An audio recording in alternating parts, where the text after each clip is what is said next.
नमस्कार मित्रों, आज हम जानेंगे गायत्री माता का परिचय, जिन्हें हम आदि शक्ति, वेद माता, देव माता, विश्व माता के रूप में जानते हैं। उन गायत्री माता का आज हम परिचय जानेंगे। वो कौन है, इस विषय में बात करेंगे। गायत्री परमात्मा की वह इच्छा शक्ति है जिसके कारण सारी सृष्टि चल रही है। छोटे से परमाणु से लेकर पूरे विश्व ब्रह्मांड तक व नदी पर्वतों से लेकर पृथ्वी, चांद व सूर्य तक सभी उसी की शक्ति के प्रभाव से गतिशील है। वृक्ष, वनस्पतियों में जीवन की तरंगें उसी के कारण उठ रही है।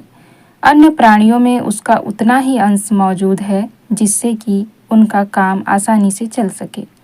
मनुष्य में उसकी हाजिरी सामान्य रूप से मस्तिष्क में बुद्धि के रूप में होती है। अपना जीवन निर्वाह और सुख सुविधा बढ़ाने का काम वह इसी के सहारे पूरा करता है। असामान्य रूप से यह ऋतंभरा प्रज्ञा अर्थात सद्बुद्धि के रूप में प्रकट होती है, जो उसे सही गलत की समझ देकर जीवन लक्ष्य के रास्ते पर आगे बढ़ाती है। आमतौर पर यह मनुष्य के दिलो दिमाग की गहराई में सोई रहती है। इसको जिस विधि से जगाया जाता है उसको साधना कहते हैं। इसके जगाने पर मनुष्य का संबंध ईश्वरीय शक्ति से जुड़ जाता है। स्वयं परमात्मा तो मूल रूप में निराकार हैं, सब कुछ तटस्थ भाव से देखते हुए शांत अवस्था में रहते हैं। सृष्टि के प्रारंभ में जब उनकी इच्छा एक से अनेक होने की हुई तो उनकी यह इच्छा एक शक्ति बन गई। इसी के सहारे यह सारी सृष्टि बनकर खड़ी हो गई। सृष्टि को बनाने वाली प्रारंभिक शक्ति होने के कारण इसे आदि शक्ति कहा गया। पूरी विश्व व्यवस्था के पीछे और अंदर जो एक संतुलन और सुव्यवस्था दिख रही है वह गायत्री शक्ति का ही काम है। इसी की प्रेरणा से विश्व ब्रह्मांड की सारी हलचलें किसी विशेष उद्देश्य के साथ अपनी महायात्रा पर आगे बढ़ रही है।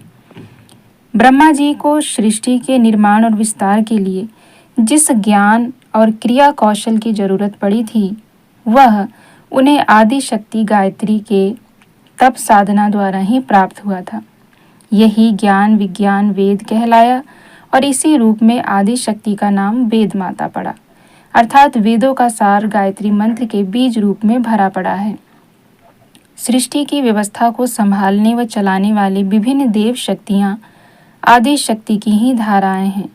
जैसे एक ही विद्युत शक्ति अलग अलग काम करने वाले यंत्रों के अनुरूप लट्टू, tube, light, heater, refrigerator, cooler आदि विभिन्न रूपों में सक्रिय दिखती है, इसी प्रकार एक ही आदि शक्ति रचना, संचालन, परिवर्तन आदि क्रियाओं के अनुरूप ब्रह्मा, विष्णु, महेश जैसी देव शक्तियों के रूप में अलग अलग प्रतीत होती है। इसी तरह अन्य देव शक्तियाँ भी इसी की विविध धाराएं हैं व इसी से पोषण पाती हैं। इस रूप में इसे देव माता नाम से जाना जाता है। देव माता का अनुग्रह पाने वाला सामान्य व्यक्ति भी देव तुल्य गुण की शक्ति वाला बन जाता है। सारे विश्व की उत्पत्ति आदि शक्ति के गर्भ में हुई, अतः इसे विश्व माता नाम से भी जाना जाता है। और इस रूप में माँ का कृपा पात्र व्यक्ति विश्व मानव बनकर वसुधैव कुटुंबकम अर्थात पूरा विश्व अपना परिवार के उदार भाव में जीने लगता है। तो यह छोटी सी जिज्ञासा थी कि गायत्री माता कौन है, देव माता कौन है, विश्व माता कौन है और हमारी आदि शक्ति कौन है। इन सभी को बड़े सूक्ष्म रूप में हमने जानने का प्रयास किया। छोटे से रूप में हमने आपको उनका परिचय दिया। इससे हम बहुत कुछ समझ सकते हैं कि हमारी गायत्री माता कौन है और इन्हीं को ध्यान में रखते हुए आप निरंतर इनकी साधना में लगे रहिए, इनकी आराधना कीजिए और इनकी उपासना में अपना समय दीजिए, जिससे कि ये शक्तियाँ आपके अंदर भी समाहित हो सके।